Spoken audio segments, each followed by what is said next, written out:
Di sebuah kota kecil yang ramai dengan perkembangan ekonomi, ada seorang nenek bernama Murni.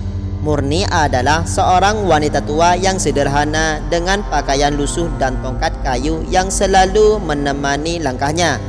Tak ada yang tahu bahwa Murni sebenarnya adalah nenek dari seorang miliarder sukses bernama Arya, pemilik salah satu perusahaan teknologi terbesar di negara itu. Murni selalu menolak tinggal di rumah mewah Arya.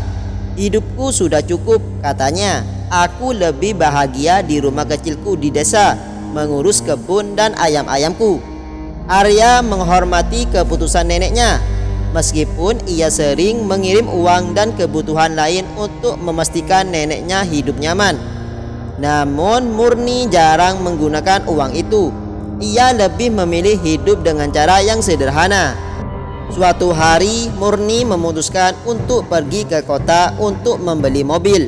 Ia ingin membeli kendaraan sederhana untuk mempermudah perjalanannya ke pasar dan ke dokter. Ia membawa kantong kain berisi uang tabungan yang ia kumpulkan selama bertahun-tahun.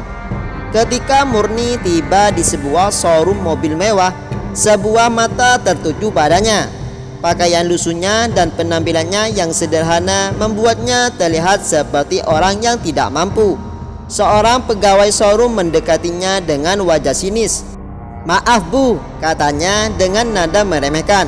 "Showroom ini menjual mobil mewah. Mungkin tempat lain lebih cocok untuk Anda." Murni tersenyum kecil. "Saya hanya ingin melihat-lihat," katanya lembut.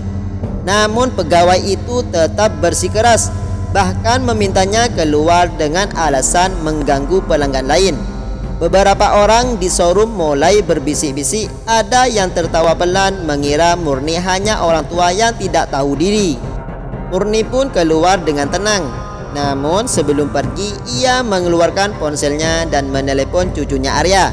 "Halo Arya, nenek di showroom mobil, tapi mereka tidak melayani nenek. Bisa tolong datang?"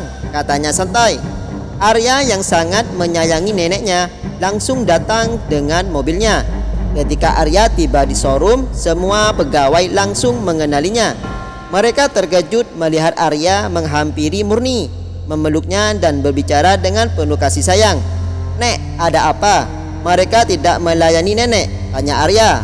Murni hanya tersenyum, mungkin karena nenek terlihat terlalu sederhana. Arya segera memanggil manajer showroom. Dengan suara tegas ia berkata, "Nenek saya ingin membeli mobil di sini, tetapi kalian memperlakukannya dengan tidak hormat. Saya kecewa dengan cara kalian menilai orang dari penampilan." Manajer showroom tergagap meminta maaf. Namun Arya menolak semua permintaan maaf itu.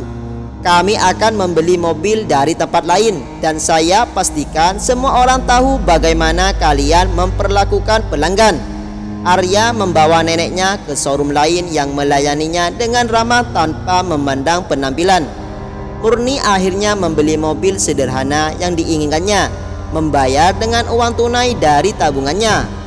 Setelah kejadian di showroom mobil, berita tentang nenek Murni yang diusir dari showroom tersebut menjadi viral. Arya memang sengaja tidak menutupi insiden itu, bukan untuk mempermalukan showroom tersebut, melainkan untuk mengingatkan masyarakat bahwa setiap orang berhak diperlakukan dengan hormat, terlepas dari penampilannya. Banyak media meliput kisah itu, dan nama Murni mendadak terkenal. Meski begitu, nenek Murni tetap hidup sederhana di desa, tak peduli dengan sorotan publik. "Hidupku tak berubah hanya karena orang-orang tahu aku neneknya Arya," katanya pada cucunya saat Arya berkunjung ke rumah. Namun insiden itu membuat Arya memikirkan sesuatu. Ia sadar bahwa masih banyak orang tua di desa yang sering diperlakukan tidak adil hanya karena mereka terlihat tidak mampu atau hidup sederhana. Arya memutuskan untuk melakukan sesuatu yang lebih besar. Suatu pagi, Arya datang ke rumah nenek Murni dengan membawa rencana besar. "Nek, Arya mau membangun sebuah komunitas khusus untuk membantu orang-orang di desa. Kita akan mendirikan tempat di mana mereka bisa belajar, mendapat akses kesehatan, bahkan memulai usaha kecil-kecilan." Nama tempatnya akan kita ambil dari nama nenek. Nenek Murni terkejut. Kenapa pakai nama nenek? Arya kan yang punya semua ide dan uangnya. Tapi nek, jawab Arya lembut, semua nilai yang Arya punya berasal dari nenek. Kesederhanaan, kerja keras, dan cara menghormati orang lain itu warisan terbesar buat Arya. Nenek Murni akhirnya setuju dan Arya mulai membangun proyek itu dalam waktu beberapa bulan. Berdirilah Pusat Komunitas Murni, sebuah tempat yang menyediakan pelatihan keterampilan, akses ke layanan kesehatan gratis, dan bahkan bank mikro untuk membantu penduduk desa memulai usaha. Ketika pusat komunitas itu diresmikan, Arya mengundang masyarakat sekitar. Namun yang menjadi bintang utama acara itu adalah Nenek Murni. Dengan tongkat kayunya, ia berdiri di depan ratusan orang dan memberi pidato sederhana. Hidup itu bukan tentang seberapa kaya kita atau seberapa banyak yang kita punya, katanya, tapi tentang bagaimana kita menggunakan apa yang kita miliki untuk membantu orang lain. Saya harap tempat ini bisa menjadi rumah bagi kita semua untuk saling mendukung. Kata-kata Nenek Murni membuat banyak orang terharu. Pusat Komunitas Murni pun menjadi simbol perubahan di desa itu. Banyak orang tua yang dulunya merasa terpinggirkan kini memiliki tempat untuk berkumpul, belajar, dan mendapatkan bantuan. Arya merasa bangga melihat pengaruh positif neneknya. Setiap kali ia melihat Nenek Murni berjalan-jalan di desa dengan senyuman, ia tahu bahwa semua yang ia lakukan tak akan pernah sebanding dengan pelajaran hidup yang diberikan oleh neneknya. Pesan moral tambahan, kisah ini mengajarkan kita bahwa setiap orang memiliki potensi untuk menginspirasi perubahan, tidak peduli seberapa sederhana hidup mereka. Kadang kebaikan dan kebijaksanaan dari satu orang bisa menjadi dasar untuk membangun sesuatu yang besar bagi masyarakat. Jangan pernah meremehkan kekuatan dari tindakan kecil yang dilakukan dengan hati yang tulus.